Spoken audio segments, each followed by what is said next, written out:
ಇನ್ನ ಮುಂದುವರೆದ ಭಾಗವಾಗಿ ನಮ್ಮವು ಕೂಡ ಹಲವು ಪ್ರಶ್ನೆಗಳಿವೆ. ಯಾವ ರೀತಿ ಇವರು ಕೆಲಸ ಮಾಡ್ತಾ ಇದ್ದಾರೆ ಅನ್ನುವಂಥದ್ದು ಇಲ್ಲಿ ಬಹಳ ಸ್ಪಷ್ಟವಾಗುತ್ತೆ.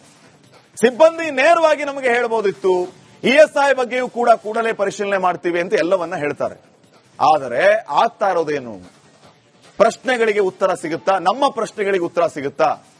2018ರಿಂದ ಅಧಿಕಾರಿಗಳು ಯಾಕೆ ಗಮನಿಸಿಲ್ಲ ಅನ್ನುವಂಥದ್ದು ನಮ್ಮ ಪ್ರಶ್ನೆ ಇದೆ ವೀಕ್ಷಕರು.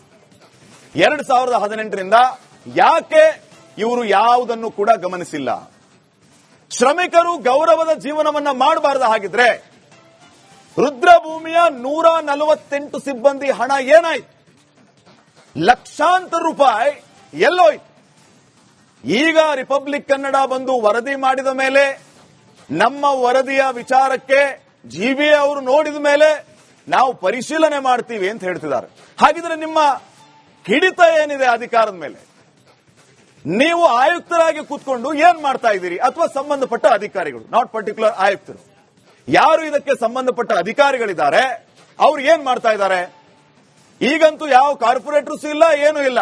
ಹಿಂಗಾಗಿ ನಾವು ಆಡಿದ್ದೇ ಆಟ. ನಮ್ಮನ್ನು ಕೇಳೋರು ಯಾರು ಅಂತ ನೀವೇನಾರು ಅನ್ಕೊಂಡಿದ್ರೆ ನಿಮ್ಮನ್ನು ಕೇಳಕ್ ನಾವಿದೀವಿ. ಇಲ್ಲಿ ನಿಮ್ಮನ್ನು ಕೇಳೋದಕ್ಕೆ ನಾವಿದೀವಿ.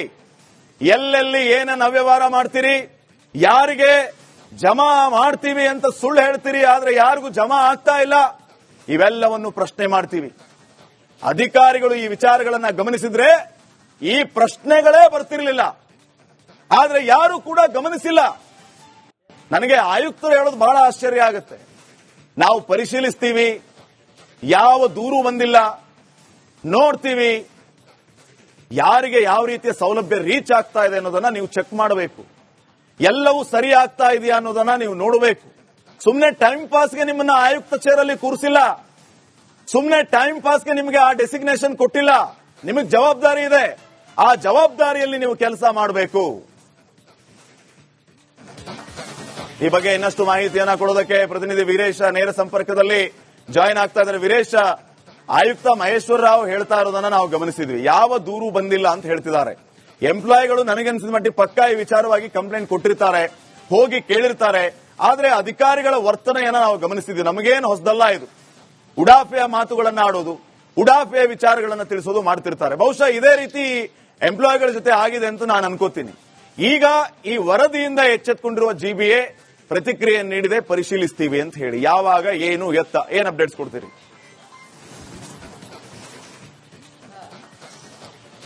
ಶ್ರೀಪಾದ್ ಪಟೇಲ್, ಈ ರುದ್ರಭೂಮಿ ಮತ್ತು ಚಿತಾಗಾರದ ಸಿಬ್ಬಂದಿಗಳಿಗೆ ಸಂಬಳ ಆಗ್ತಿದೆ, ಪಿಎಫ್ ಆದ್ರೆ ಇಎಸ್ಐ ಕಟ್ ಆಗಿ, ಬಟ್ ವರ್ಕ್ ಆಗ್ತಿಲ್ಲ. ಒಂದ್ ಕಡೆ ಆ ಪಿಎಫ್ ಅಮೌಂಟ್ ಒಂದ್ ಕಡೆ ಅಕೌಂಟ್ಗೆ ಬರ್ತಿಲ್ಲ ಮತ್ತು ಇಎಸ್ಐ ಕಾರ್ಡ್ ವರ್ಕ್ ಆಗ್ತಿಲ್ಲ. ಹೀಗಾಗಿ ಇಲ್ಲಿ ಒಂದ್ ಕಡೆ ಗಂಭೀರ ಆರೋಪ ಜಿಬಿ ಅಧಿಕಾರಿಗಳ ವಿರುದ್ಧ ಮಾಡಿದ್ರು.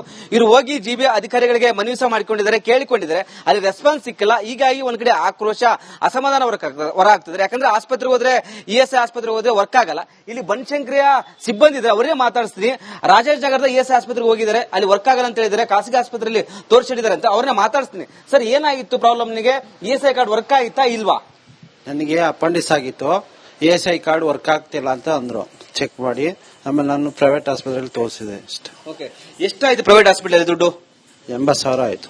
ಓಕೆ, ಇಎಸ್ಐ ಕಾರ್ಡ್ ವರ್ಕ್ ಆಗಲ್ಲ ಅಂತಂದ್ರ? ವರ್ಕ್ ಆಗ್ತಾ ಇಲ್ಲ, ಏನು ಇದು ಯೂಸ್ ಇಲ್ಲ ಅಂತ ಅಂದ್ರು. ಇಲ್ಲಿ ರಾಜಾಜಿನಗರದ ಇಎಸ್ಐ ಆಸ್ಪತ್ರೆಗೆ ಹೋಗಿದ್ರೆ ಹೇಗೆ? ರಾಜಾಜಿನಗರ ಆಸ್ಪತ್ರೆಗೆ ಹೋಗಿದ್ದು. ಓಕೆ, ಈ ಬಗ್ಗೆ ಜಿಬಿ ಅಧಿಕಾರಿಗಳ ಗಮನಕ್ಕೆ ತಂದ್ರ? ಹೇಳಿದೀವಿ, ವರ್ಕ್ ಆಗ್ತಾ ಇಲ್ಲ ಅಂತ ಹೇಳಿದೀವಿ.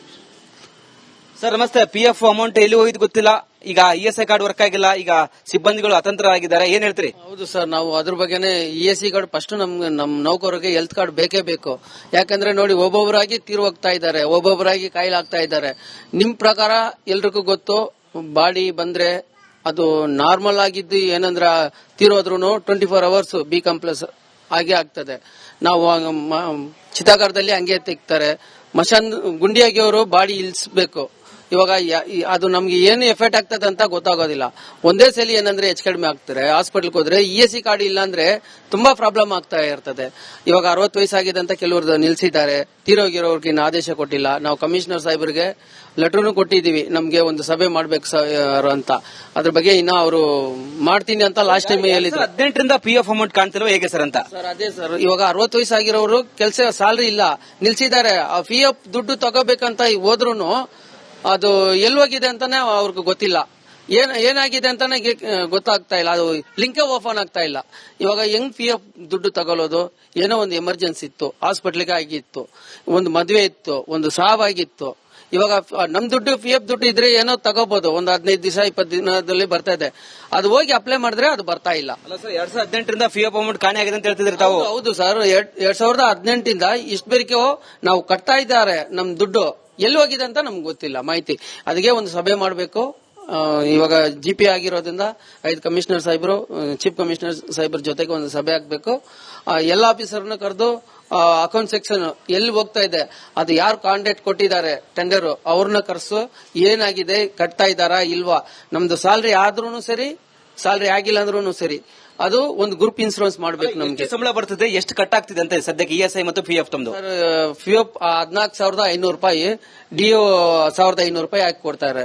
ಟೋಟಲ್ 16,000 ರೂಪಾಯಿ ಚಿಲ್ಲರೆ ಬರ್ತಾ ಇದೆ. ನಮ್ಗೆ 12,200 ರೂಪಾಯಿ ಬರ್ತಾ ಇದೆ ನಮ್ ಕೈಗೆ. ಮಿಕ್ಕಿದ್ದು PF ESI ದುಡ್ಡು ಕಟ್ ಆಗ್ತಾ ಇದೆ. 3,000 ರೂಪಾಯಿ ಚಿಲ್ಲರೆ ಹಂಗೆ ಆಗ್ತಾ ಇದೆ. ಅಮ್ಮ, ಎಲ್ಲಿಗೆ ಹೋಗ್ತಿದೆ PF ಅಮೌಂಟ್ ಮತ್ತು ESI ಅಮೌಂಟ್ ಅಂತ ಗೊತ್ತಾಗ್ತಿಲ್ಲ ಅಂತ ಹೇಳ್ತಿದ್ದಾರೆ.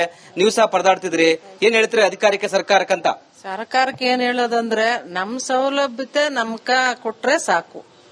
ನಮ್ ಸೌಲಭ್ಯನೇ ನಮ್ಗೆ ಗೊತ್ತಿಲ್ಲ ಅಂದ್ರೆ ನಾವೇನ್ ಕೆಲಸ ಮಾಡ್ಬೇಕು? ಕೆಲಸ ಮಾಡಿ ಪ್ರಯೋಜನ ಇಲ್ಲ. ಇರೇ ಗಂಟನು ಹಿಂಗೆ ದುಡ್ಕೊಂಡೇ ಇದ್ರೆ ನಮ್ಗೆ ಆದೇಶನು ಮಾಡಂಗಿಲ್ಲ, ಕೆಲ್ಸನೂ ನಾವೇ ಕೊಡಂಗಿಲ್ಲ. ಇರೇ ಗಂಟನು ಹಿಂಗೆ ಮಾಡ್ಕೊಂಡ್ ಹೋಗ್ತಾ ಇದ್ರೆ ಯಾವ್ದು ಎಲ್ಲೇ ಐತೆ ಅನ್ನೋದೇ ನಮ್ಗೆ ಇನ್ನೋವರೆಗೂ ಗೊತ್ತಿಲ್ಲ. ಯಾವ ನಂಬರ್ ಅನ್ನೋದು ಗೊತ್ತಿಲ್ಲ, ಯಾವ್ದು ಇದು ಅನ್ನೋದು ಗೊತ್ತಿಲ್ಲ. ಹಾಕಿದ್ದೀರಮ್ಮ, ಹಾಕಿದ್ದೀರಿ. ಸಂಬಳ ಮಾತ್ರ 5 ತಿಂಗಳಿಗೋ 6 ತಿಂಗಳಿಗೋ ಒಂದ್ಸಲ ನಿಲ್ಸ್ಕೊಂತಾರೆ. ಅದನ್ನು ಸರಿಯಾಗಿ ತಿಂಗಳಿಗೊಂದ್ಸಲ ಸಂಬಳನೂ ಆಗೋದಿಲ್ಲ. ಕೆಲ್ಸನೂ ಆದೇಶ ಮಾಡ್ತೀರಿ ಅಂತಾರೆ, ಅದ್ರೂ ಮಾಡ್ತಾ ಇಲ್ಲ. ನಾವೇನು PF ನಿಮ್ ದುಡ್ಡು, ESI ನಿಮ್ ದುಡ್ಡು, ಬಟ್ ವರ್ಕ್ ಆಗಲ್ಲ. ಒಂದ್ ಕಡೆ ಖಾಸಗಿ ಆಸ್ಪತ್ರೆ ಹೋಗೋ ಪರಿಸ್ಥಿತಿ ನಿರ್ಮಾಣವಾಗಿದೆಲ್ಲ ಅಂತ. ಹೌದು ಸರ್, ಅದೇ ಆಯ್ತದೆ. ಅದೇ ಎಲ್ಲೋ ಹೋಗ್ತದೆ ಅನ್ನೋದು ನಮ್ಗೆ ಗೊತ್ತಿಲ್ಲಲ್ಲ, ಅವ್ರನ್ನ ಕೇಳ್ಬೇಕು. ಅಮೌಂಟ್ ಜಮಾ ಆಗಿಲ್ಲ ಅನ್ನುವಂಥದ್ದು ಗೊತ್ತಾಗಿರೋ ವಿಚಾರ. ಮಹೇಶ್ವರ ಅವ್ರನ್ನ ಕೇಳಿದ್ರೆ ಈವರೆಗೂ ಸಿಬ್ಬಂದಿಯಿಂದ ದೂರು ಬಂದಿಲ್ಲ ಅಂತ ಹೇಳ್ತಾ ಇದ್ದಾರೆ. ಸೊ ಇವರು ಸಿಬ್ಬಂದಿಗೆ ದೂರು ಕೊಡೋ ಕೆಲಸವನ್ನ ಮಾಡ್ಲಿಲ್ವಾ, ಏನಾಯ್ತು? ಇದನ್ನ ಪ್ರಶ್ನೆ ಮಾಡಿ ಅವ್ರಿಗೆ ಒಂದ್ಸರಿ.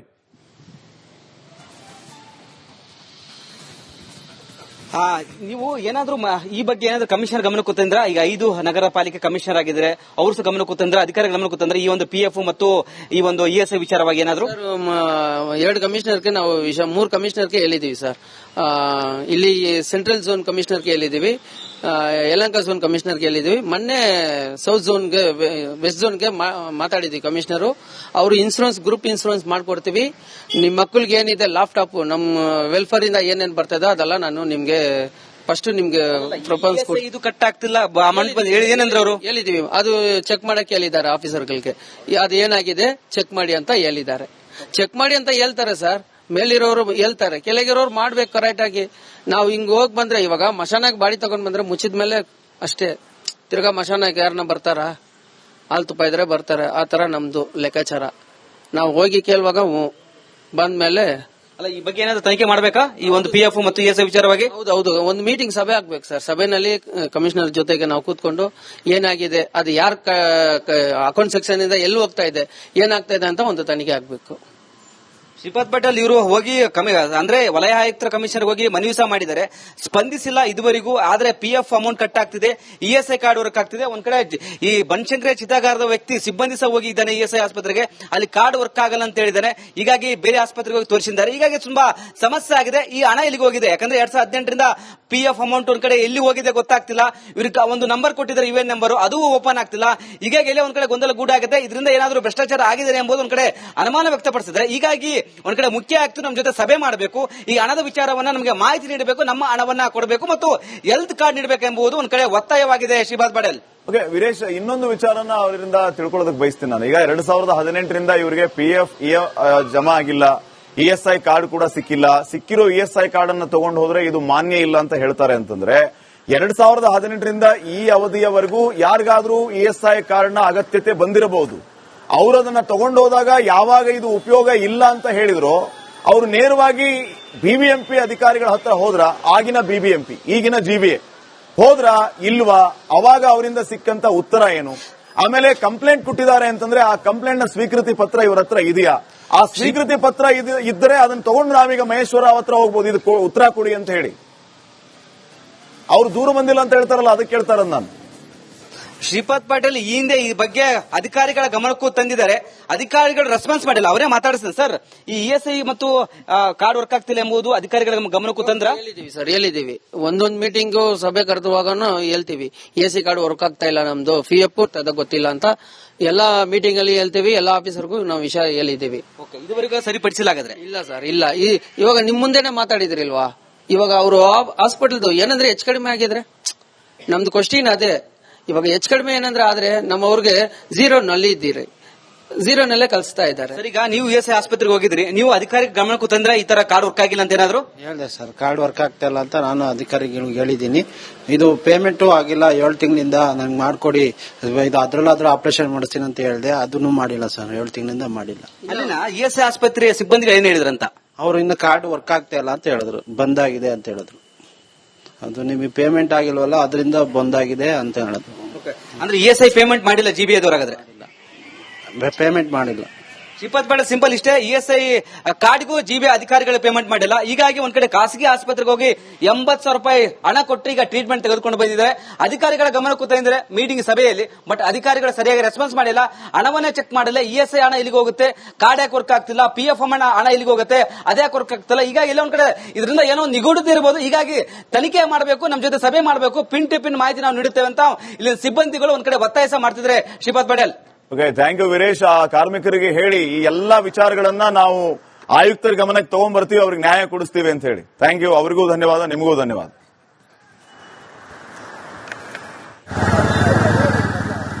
ಸದ್ಯಕ್ಕೆ ಈ ರೀತಿ ನೇರವಾಗಿ GBA ಅಧಿಕಾರಿಗಳ ವಿರುದ್ಧ ಬ್ಲೇಮ್ ಮಾಡ್ತಾ ಇರುವಂತದ್ದು. 2018ರಿಂದ ನಮಗೆ PF ಜಮಾ ಆಗ್ತಿಲ್ಲ, ESI ಕಟ್ ಆಗ್ತಾ ಇದೆ, ಆದ್ರೆ ಯಾವುದೇ ರೀತಿ ವರ್ಕೌಟ್ ಆಗ್ತಾ ಇಲ್ಲ. ESI ಕಾರ್ಡ್ ತಗೊಂಡೋದ್ರೆ ಇದು ಮಾನ್ಯ ಇಲ್ಲ ಅಂತ ಹೇಳ್ತಾರೆ. ಏನು ಉಪಯೋಗ ಇಲ್ಲದಂತ ಪರಿಸ್ಥಿತಿ ಇದೆ. ಸಂಬಳದಲ್ಲಿ ದುಡ್ಡು ಕಟ್ ಆದ್ಮೇಲೆ ನಮಗೆ ಅಭದ್ರತೆ ಯಾಕೆ?